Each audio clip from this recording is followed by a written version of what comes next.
if you look around all the senators elect from a particular geographical zone, where you may be zoning the Senate presidency to, you may find out that you may not get competent hands. I'm not saying that is the case, but I'm just saying that it's possible. You look around, you don't have somebody who is competent to occupy some position. But in the spirit of zoning, you'll be compelled to pick from that zone. And if you trade open, it's possible you would have had more competent person to head that position. So personally, I'm not too comfortable with that scenario, but I think they're trying to meet up with the constitutional provision that talks about federal character. Because federal character says that when you give a position, it has to reflect geographical spread. And if you look at it in a way, you have a way of giving people sense of belonging. You have a way of dousing tension in the society. You have a way of disabusing people's mind from agitation or secession and all that. But let's look at the diversity, especially by the different parties who won the Senate and the House of Representatives. We see 7 different parties, you know, grasping different seats at the Senate, and then 8 different political parties getting seats at the House of Representatives. It's kind of new because most times it's usually dominated by at most 3-4 parties, but this time around it's going to be a diversity of different parties. Do you see that affecting legislation? Do you see it affecting the way they work with the federal government? It may not affect as much. One, because in the composition or the election of the principal officers, it is simple majority you need. So if APC puts its house in order, APC will have its way in getting the Speaker of the House of Representatives and the Senate President. Once they get the leadership of National Assembly, that is the first step of gaining control over National Assembly. But you just talk about the fact that it's not constitutional. What if I said it's not constitutional. Yes, what if they don't get the seat? No, what I'm trying to, I said it's not constitutional that if you have majority of senators elect, House of Rep members elect, that you should have the Speaker or the Senate President, as the case may be. But I'm saying that if they put their house in order, that they have the capacity to win the Senate Presidency and the House of the Speaker of the House of Representatives, because what you need is to take majority to become the Speaker and House of Rep member and the Speaker of House of Representatives. It is only when you needed to impeach the Speaker or the Senate President that you are looking at to take majority. So since it's a simple majority and they already have in the Senate, if you look at the number of senators already that have already collected their secretarial return, they already have 57 members. 59 in the Senate 57 for APC. Well, the statistics shows 59 and then 167 for the House of Rep. 106 for Rep. Well, what I see here, but what I read actually is 57 and 106. But in either of the cases, they already have simple majority. So they already have simple majority, and they put their house in order. They will definitely control the 2 chambers of National Assembly. And once they have control of the 2 chambers of National Assembly, they will always have a way of lobbying 1 or 2 other members to always have their way when they needed to take majority to have any bill passed. So I don't see that as a major challenge for the ruling party. But with the constitution of the APC now taking the majority, do you see the rubber stamp kind of Senate that we saw or House of Assembly that we saw at the 9th Assembly repeating itself? What we saw at the 9th Assembly is even a child's play. We are even likely going to see a regimented arrangement where the National Assembly will be controlled directly from Aso Rock. So we may be in for a serious issue.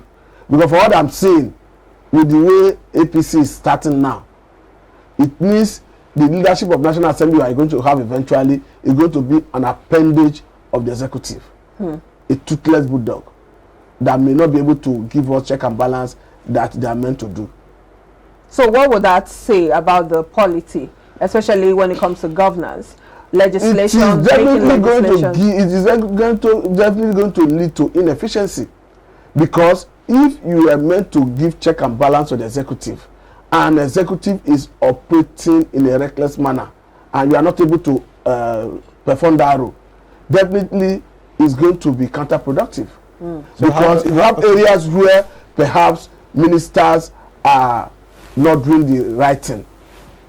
Maybe you needed to do oversight, and you are not doing it because you are afraid of the executive, or because the way and manner the executive played the role to bring you in to make you the leader of the National Assembly. You are afraid to confront them. Definitely, it's going to be counterproductive, and the nation will suffer for it. Now, looking at the fact that you say most likely what we might be experiencing in the coming days might be an appendage of the executive, looking at the system of things at the Senate House, how does that affect the opposition party? Affect who? The opposition party, especially with the fact that it's quite unfortunate that they will be looking, but initially you may see one or two persons that may want to stand up to do the right thing, but I tell you that eventually they will be whipped into line. I'll give you an instance. Look at the current scenario we have. Before now, under Saraki, and even at the inception of this new administration, you had some senators, House of Rep members who will say, no, we must do the right thing, we must check. There was a time we heard about budget pardon. Currently, who tell you that there is no budget pardon? Nobody is talking about nobody is talking about budget pardon currently, because everybody that needed to see it may have been whipped into line. So in the same vein, at the commencement of the next round of National Assembly, which is the 10th National Assembly, you may see one or two senators or House of Rep members who may want to do the right thing. But they may be whipped into line because the executive wish so much power in the Nigerian system. And once they are whipped into line, all you are going to be seeing is anything that comes to the House through the presidency is rubber stamp. They will rubber stamp it and take it back. And at the end of the day, you cannot get any check and balance, and it will be quite unfortunate. Do you also see any likelihood of where the opposition party might likely cross carpet, understanding the fact that they may not have the capacity in the House to be able to move a bill? We are going to see more of that. The reason is not because because if you look at the current scenario, it's part of the fact that Ahmed Tinubu has been declared winner. He's the president-elect. If you look at how he won, you understand that he won with minority votes. Because if you look at the people who voted for Labour Party, who voted for PDP, vis-a-vis, if you just oppose it with people who voted for APC, you see that he won with minority votes. And he will know that if he's going to a second round of election with that scenario, he's not going to be too palatable for him. So within that first 4 years, he's going to strive to see how best he can woo PDP members and Labour Party members into the APC. And beyond that, if you look at the way the APC is calling for national government or national unity, trying to co-opt every section of the country. Isn't that the slogan of the PDP?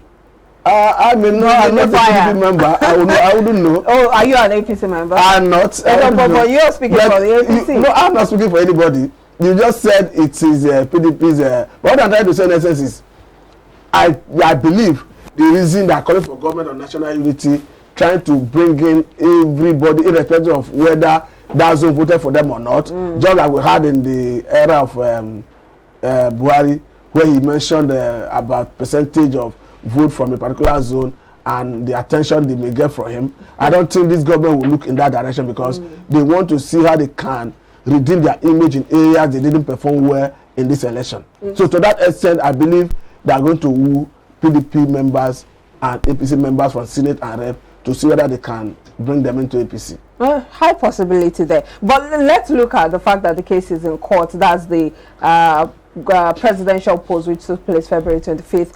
And barring last-minute changes, of course, we know that the president-elect is to be sworn in May 29. But if peradventure things change and maybe the court ruling swings in favor of another party, say PDP or Labour Party, how do you see that affecting the configuration of the National Assembly? You see, in Nigeria, the way it is today, we hardly have any politician with ideology. Sadly. So what they do is, they look at where does the power lie, and they try to form alliance or try to swing in that direction. Go in that direction. If you look at what happened in Imo State, it's a good scenario. It's a good example. PDP won an election under Ibeke Hedaha and formed the government. You have the House of Assembly in place. They have a situation where there was a litigation and Supreme Court gave the mandate to APC under Hope Uzodinma. Before you know it, all the House of Assembly members, from the Speaker through all the principal officers to the floor member, defected to APC. It tells you that there is no ideology. So are you seeing that scenario play out? If in the event of things, yes, in the course of litigation that has to do with this presidential election, it goes another way. We don't have politicians with integrity. They will all start jumping and even looking at who will go first, so that he will be in good book of the current government. So it's about one's interest over... It's about their pecuniary interest. They are not there because of me and you. Why do we have this kind of government or this kind of leaders that are only concerned about their personal interest and not about, you know, working towards... Why aren't they seeing it as a position of service and ensuring that they actually make legislations that would please or make life better for the people they are representing? And most times it's all about lack of ideology and going to the party. In fact, most of these candidates that we see today have been in the two major parties before now. So it's a case of which party suits my agenda or suits my political interest in the coming days. Why do you have you see, that's why they always say that in politics there's no permanent friend, there's no permanent enemy. That what is permanent is interest. That's why you see somebody, he'll be in PDP today, before the election he defers to APC or Labour Party, as the case may be, because he's looking at how do I actualize my interests. Look at Abaribe that was in PDP. I think he won under the platform of Abuja currently, because he was no longer comfortable in PDP, and he see that Abuja is a very good platform to actualize his interests. He moved to Abuja and he actualized his interests. So it is a thing of attitude, because Nigerian politicians, they do not go there because of the attitude of bettering the life of the electorate or bringing good dividends of the democracy to the people. It is because of their personal interests. Would we ever get to a point where it would be about service, where it wouldn't be about stomach infrastructure or about personal political interest? The only way we can get to that level is when votes start counting. Because if votes start counting, people will start realizing that if I didn't deliver on this mandate, I'm not likely going to get the mandate from the people again. I stumbled on a video on social media the other day. I'll not mention the name of the person that was being accused. A lady was talking about a representative in Lagos here, and he was advising the person that we don't have I learned that you give our neighborhood a transformer, that if you give us, that we don't have like currently, that we would like if you even give us NEPA office. But eventually he said, I'm saying this not because we want to consider it for this election. He said because there is a producer who wants to do a film that maybe will consider it for a role in that film. But what I'm trying to say in essence is because they are not satisfied with the person's representation. If they are not satisfied and vote is counting and they vote the person out, in the next round of election, any person going in will know that it is about the people. It's about meeting up with my manifesto, my promise to the people, bringing the dividend of democracy to the people, and that if I'm not forthcoming in doing this, there's a likelihood that they will not vote me again. Well, it looks so if you get to that stage, you cannot see people going there because they want to serve the people. Now, what could be done in terms of putting systems in place to kind of maybe reduce or drastically even discourage party members from cross-carpeting and rather giving people the dividends of democracy through policies and other forms? You see, to an extent, there is a law in that regard, but that law needs to be strengthened. It needs to be reviewed. Because there is, especially House of Rep members, in fact, there's House of Rep, Senate, and House of Assembly. There's a law that says if you defect from your political party from where you win an election to another political party, if there is no major crisis in your party as to say that you don't know which, if there's no division in your party to say that you don't know which side to follow, that you lose your seat. But even in that, even with that constitutional provision, we have seen instances where somebody will defect and there's no crisis in his political party, and the member of the party from where he defected from approach the leadership of the House of Assembly, Senate, rep, as the case may be. The Senate President or the House of Assembly Speaker or the House of Reps Speaker will refuse to declare the office of that person vacant. So thereby undermining the intention of people who drafted that constitution. So that's why I said that those that constitutional provision need to be reviewed. Perhaps they should not leave the power of declaring the office of the person vacant in the hand of the speaker. But to have a strong National Assembly, then we must have different parties represented. We must have opposing views, not one case of everyone seeing everything the same way. No, adjustment. No, what's it called now? Arguments in the direction of forming strong policies that will better the lives of the people. Like we saw at the, some people would give credit to the 8th National Assembly, saying it was because former Senator Bukola Saraki was of the PDP, and then of course we saw that there was a mixture of different contributions when it comes to forming legislations at that particular 8th Senate.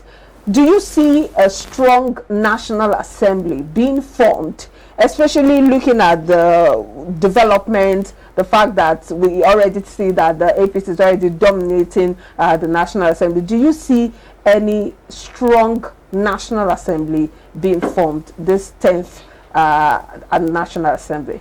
To be quite honest with you, the 10th National Assembly is going to be very weak, because it's, like I said earlier on, it's going to be an appendage of the executive, unfortunately. And again, I think there is this issue of taking bills to president for assent. I think we need to deal with that issue. How? It makes the president too powerful. Because no matter the resources, the time expended in a bill, you need to take it to the president for assent before it becomes a law. So how do you suppose or propose it being done? There was an attempt to abolish that under Jonathan, where the National Assembly passed a bill that if you finish with legislation on any bill, that it needed not to go to president for assent, it should automatically become the law. Okay. But Jonathan refused to sign it into law. And before he left office, that National Assembly under David Mark was trying to override him. He took the matter to court. The case was in court when his tenure elapsed. That still kept us where we are today. If we had had that in place, all the constitutional amendment that has to do with the Electoral Act to strengthen the electoral system that Mr. President refused to assent to would have been an issue under Saraki. It would have just become law. Yes. But wouldn't that be giving too much power to the National Assembly? We know that there should be checks and balances. If you say it's giving too much power to the National Assembly, I will not concede to that. Because in National Assembly, you have, this is the representative of the people. The Senate. But do they truly represent the people? No, if actually vote is counting. Exactly. So something has to happen before that happens. The same thing is applicable if the vote did not count as to when you elected the president. So if you get to the stage where vote is counting, anything that comes from National Assembly is a more representative of the people than keeping it at the hands of one man in the name of Mr. President. Well, I see your point, but we have to go. Thank you so much, Matthew Oluku, for the insightful contribution this morning. Thank you for having me. Have a good day. We'll take a break. We'll be back with the personal finance segment with Charles Fakroha. Stay with us.